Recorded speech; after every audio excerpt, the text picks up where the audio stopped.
Sticking with what's trending in international politics, Poland announcing today it will no longer send weapons to support the Ukrainian military, saying it wants to focus on purchasing modern weapons for its own military.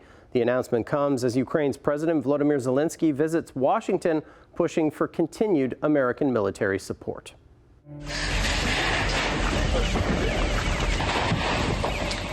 Rescue crews descend on a burning hotel in Cherkasy this morning, carrying out one of the 11 people injured in airstrikes after Russian missiles pierced through a hotel and a residential area.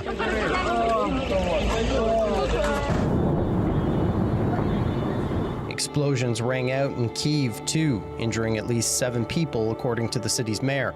Across Ukraine, at least 18 were injured in strikes that hit 8 different parts of the country, including the first Russian attack on the power grid in 6 months. Ukrainian soldiers continue to recapture territory taken by Russia in the east of the nation.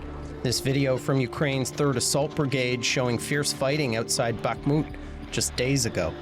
Ukraine claims to have recaptured more villages as part of a counteroffensive launched in June. The heavy fighting means Ukrainian troops need a continual supply of weapons.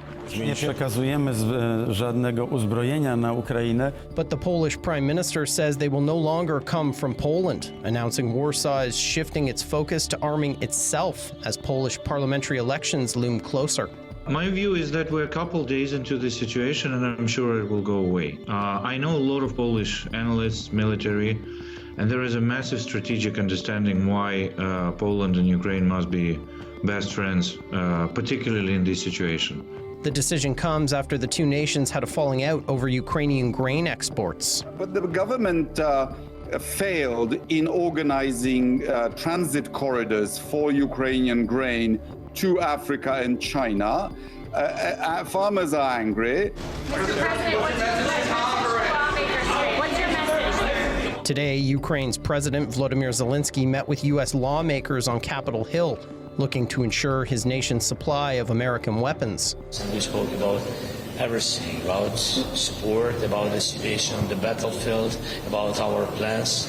I can't share with media all the details, but I think we had very strong dialogue. Lawmakers are divided on continuing to fund Ukraine's war effort. American support for Ukraine is not charity.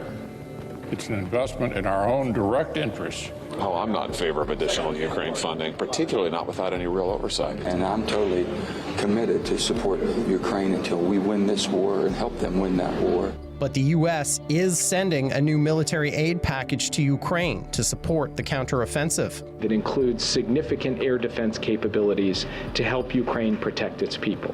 The announcement coming as U.S. President Joe Biden hosts Zelenskyy and his wife at the White House. The two presidents holding talks inside the Oval Office. Mr. President, the brave people of Ukraine, and that's not hyperbole, the people of Ukraine have shown enormous bravery.